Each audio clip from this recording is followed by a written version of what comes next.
friends, till the last class we have seen 5 different folk arts of India. We have seen the techniques, the motive, the belief system around them. Today let us see what is interdisciplinary approach towards learning. We in this course are looking towards encouraging interdisciplinary work. Today in this class let us see what does interdisciplinary means, what is the interdisciplinary education means, and why it is important to incorporate folk art in education. So you might have come across the word interdisciplinary. What does it mean? So it is more and more believed that the world today is interdependent. You cannot think of one idea or one concept or one problem in isolation. You have to think it as a whole.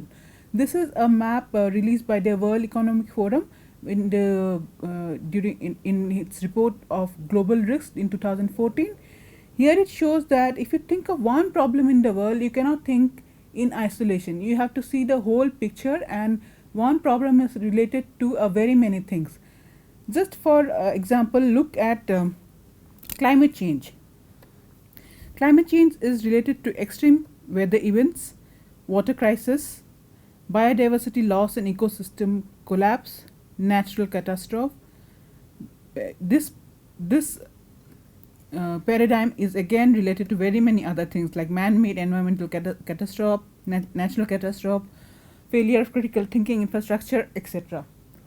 So you can see that the world today is more and more interconnected, more so because of globalization, and you cannot address an issue properly without seeing the entire picture. That's why the need for interdisciplinary approach is more and more understood. So M. Nisani in his 1997 published work 10 Cheers for Interdisciplinary, a case for interdisciplinary knowledge and research, and M. Appleby, who later worked on Nisani's work in his paper What are the benefits of interdisciplinary study, have pointed out 10 things, very many things which talks about the importance of interdisciplinary approach towards learning and towards understanding. They are more meaningful learning experience. If you have an interdisciplinary approach, you get a more holistic understanding towards learning. You don't understand one problem in isolation or devoid of other things around it, but you understand the whole picture around it. So this is the benefit of having interdisciplinary approach towards learning. New opportunities resulting from crossovers between two disciplines. So it is said that new knowledges are created in the frontiers of the disciplines. So when you bring two disciplines together, there is opportunity, there is chance of creating new knowledge systems. So there is opportunity of creating new knowledge when you have an interdisciplinary approach, demonstrating real life applications. So when it is said that disciplines sometimes are not capable of handling real life issues, they are not related to real life, they are theoretical. But when you bring interdisciplinary approach, there are possibilities, greater possibilities of addressing real life issues. So real life application is much more in when you have an interdisciplinary approach. Varied perspectives. So you are not looking at a problem from one perspective, you are looking at a problem from very many different directions. So this is the benefit of having an interdisciplinary research. Flexibility in problem solving. So there is much more flexibility, there is much more scope, there is much more the range is quite more when you have an interdisciplinary approach. Bridge the communication gap between professionals. This is quite understood that when you are having an interdisciplinary approach, different disciplines, different professionals can come together to solve a problem or to talk about one issue. So there is the communication between different professionals.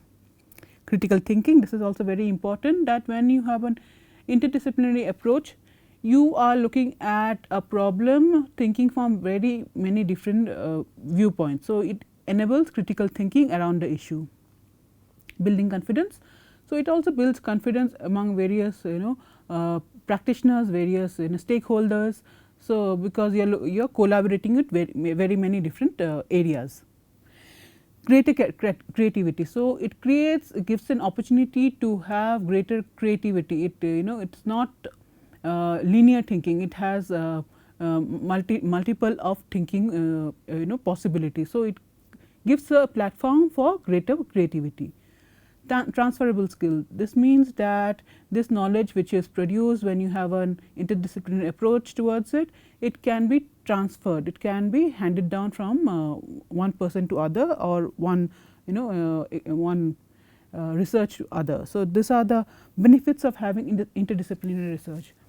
So, why interdisciplinary research has been propagated in recent time? It is because it is more and more believed that one discipline is not able to address all the issues faced in the rapidly globalizing world. We have to see a holistic picture, we have to address issues from a more wider perspective. That is why we need interdisciplinary approach towards understanding an issue or learning.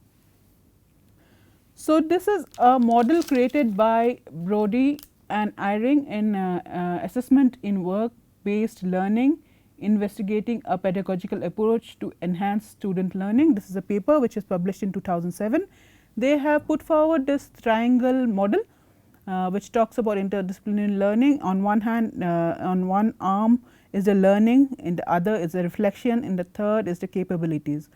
In the learning, it is understand disciplines, learning experience, new opportunities. So, when you have this interdisciplinary approach towards learning, you are understanding disciplines, learning experience, new opportunities. So, students when they have when they understand an issue from different perspective, they not only know what other disciplines are about, but they know more what discipline they are studying in a more specific way. They understand what their discipline mean in the broader context of other disciplines. So, this is an advantage of having an interdisciplinary learning, that they understand their own discipline better vis-a-vis other disciplines. Reflection, real life application, varied perspective, communication, flexibility. So, as we have already discussed in the points that the interdisciplinary learning also encourages real life applications. It is more able to address real life issues, and varied perspective, it takes into account various perspectives. So, it is much more rounded, it is much more depth, it has much more depth. Communication, so there is a lot of sharing between different disciplines, different practitioners. So, there is much more communication between the disciplines. Flexibility, it gives you a flexibility to use different tools from different disciplines. So, it has a lot many range rather than having the tools of a single discipline. So, these are the advantages of having interdisciplinary approach. Last is the capabilities, it enhances critical thinking, confidence, creativity, transferable skill.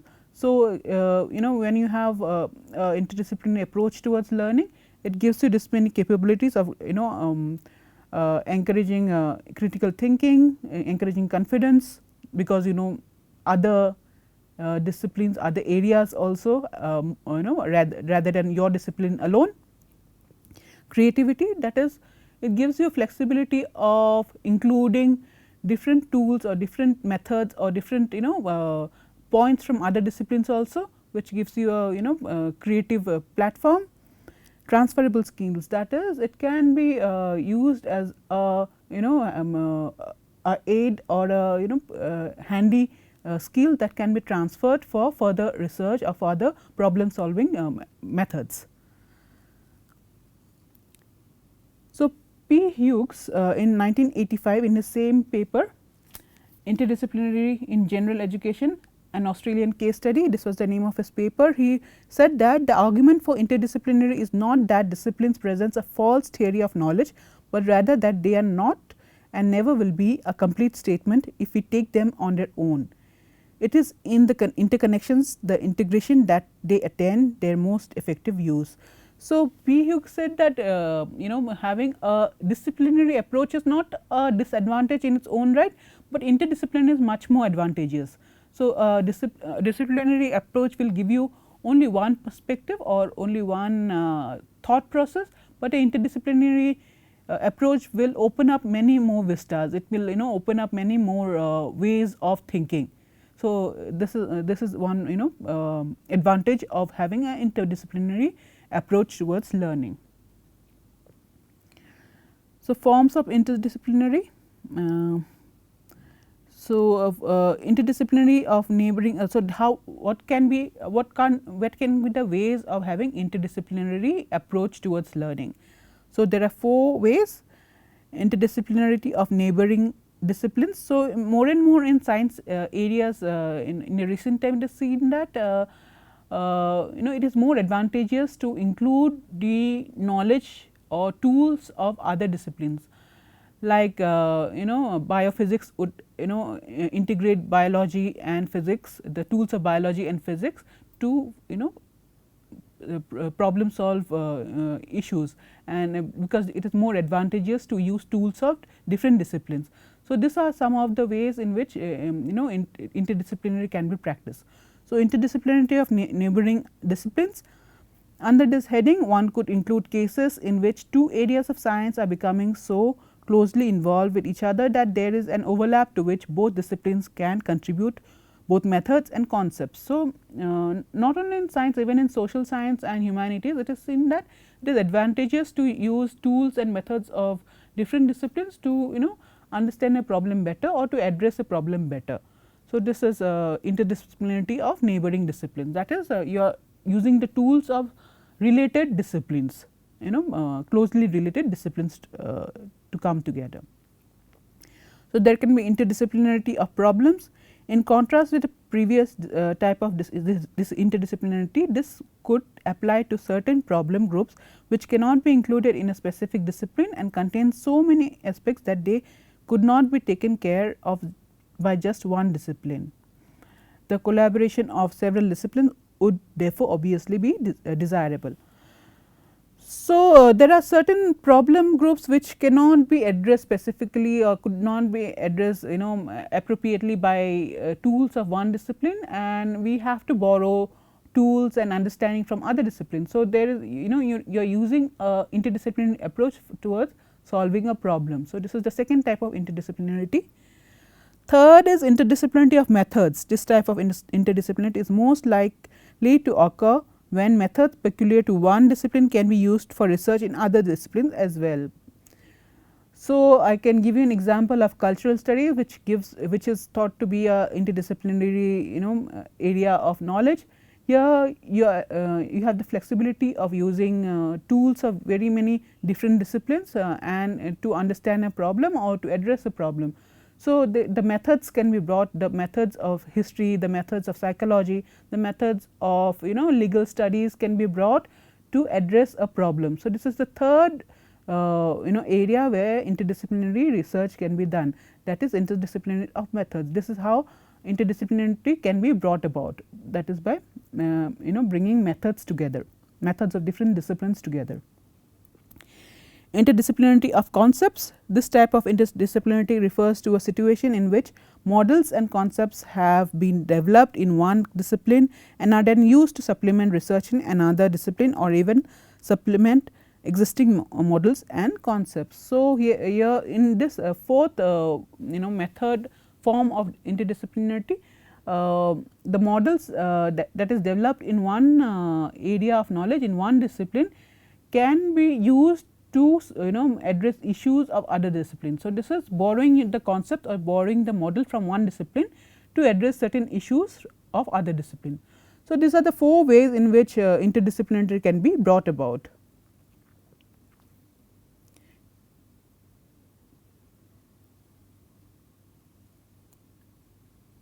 So, P. Hughes proposes 4 forms of curriculum integration, classification similar to that of Pring, who had talked about this in 1971.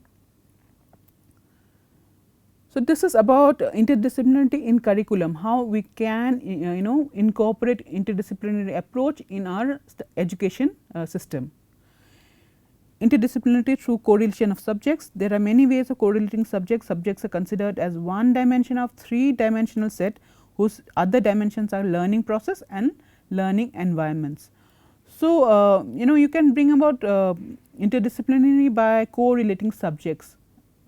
So, the subject form one angle of the triangle, and other triangle can be learning process and learning environment. So, you are creating an entire concept which on one hand has subjects, other hand has processes, and the third hand has the environments. So, this is how you can bring about correlation of subjects in your curriculum. Interdisciplinary through themes, topics or ideas. The use of themes as an organizing or integrating element can be used to show how different disciplines interrelate in the elaboration and illumination of the theme. This both assumes a disciplinary base and strengthens the understanding of the disciplines themselves as they are used in sequence or in connect to pursue a given theme or topic. So, you can bring interdisciplinary by putting focus on the themes, topics or ideas. Suppose there is one theme, suppose there is we are talking about environment. So, how has environment been studied in science, how has environment been studied in social science or humanities, how has environment been studied in legal studies. So, you are talking about a problem from different perspectives, different disciplines. So, this is how interdisciplinarity can be also brought about in our curriculum. Interdisciplinarity in practical thinking. There are, however, areas of the curriculum which do not fall into traditional subject areas. These are in the main practical areas whose importance is made clear by individual or social demands. The approach will not be interdisciplinary in the sense of seeking an integration of different disciplines, but rather of helping students develop a capacity to operate effectively in the particular field. Civic education is a case in point. So, you can encourage the students to think about to think about a problem practically, how to bring about change or how to bring about radical thinking in certain areas. So, this is about practical thinking. You are talking from very many different perspectives, so that student develop attitude towards thinking practically, more pragmatically towards the issue. So, civic education is one case which where different different point of view can be brought about to encourage students to think practically. Interdisciplinarity through the learner's own interested inquiry. A further variation of approach is to make the learner's own interested inquiry the basis of the curriculum. This is in nature cannot be a discipline bounded approach, since an area of inquiry will not necessarily confine itself in such a way if it commences with the interest of a student. It will be an interdisciplinary approach where a variety of relevant discipline is used to eliminate and structure the inquiry. So, if a learner has its own questions, has its own concern, the learner can pursue it by himself or herself by taking interest on their own, and they can pursue the inquiry through various perspectives.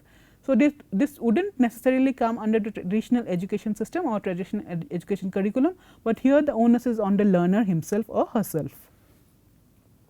So, these are the 4 ways proposed by Hughes that interdisciplinary approach can be brought about in our curriculum.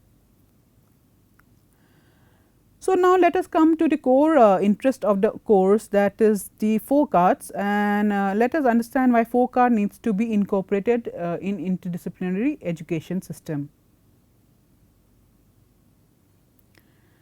The first is the identity. I am listing out few points. These are not exhaustive points, but which I think are most relevant and most important why 4 card should be incorporated in a curriculum, and it should be studied by very many other disciplines also. So, globalization has started a process of deterioration of cultural diversity. This is an argument that has been put forward by many scholars, saying that globalization has brought an onslaught to the cultural diversity. The cultural diversity has been eroding more and more because of globalization.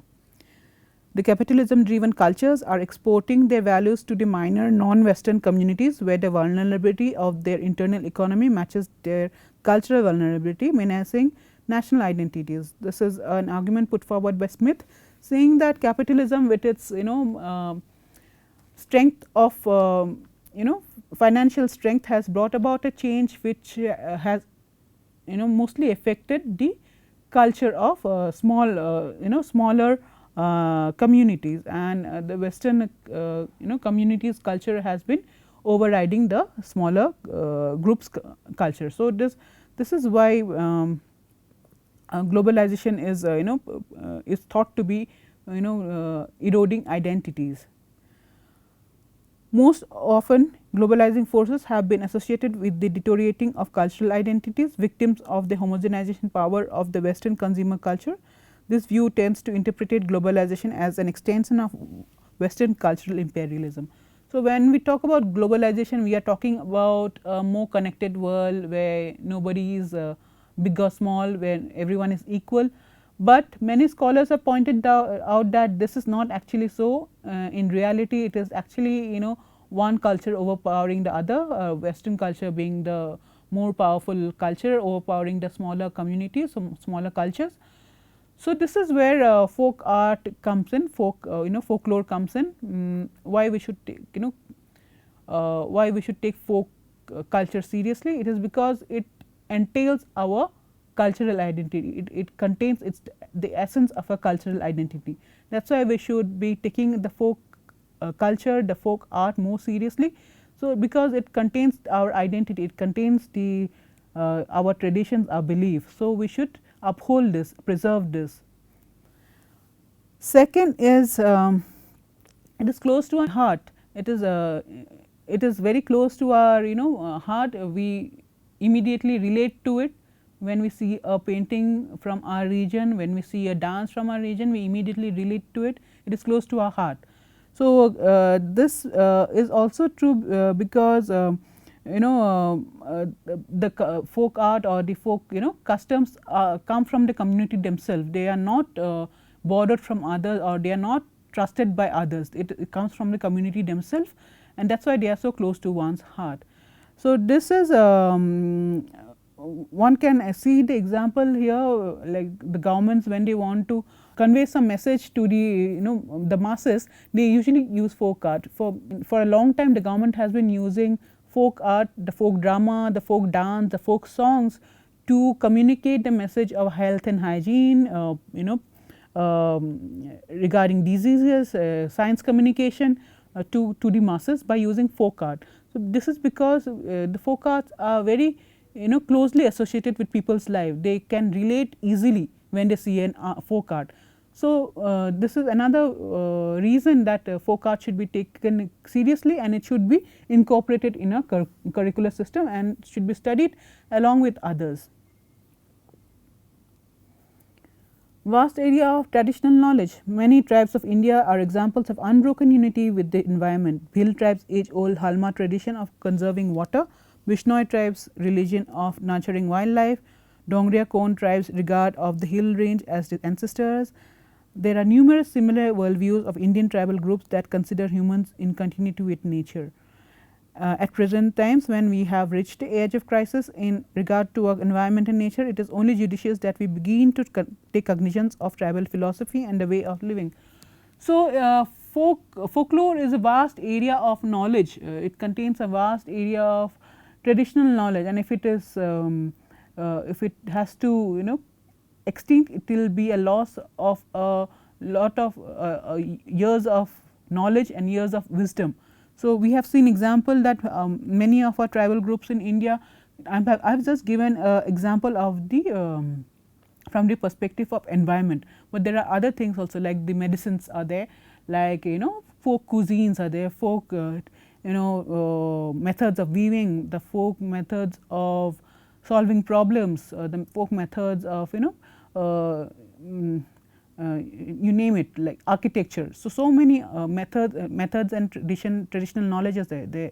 So, if this knowledge has to die down, it will be a loss to the entire humanity.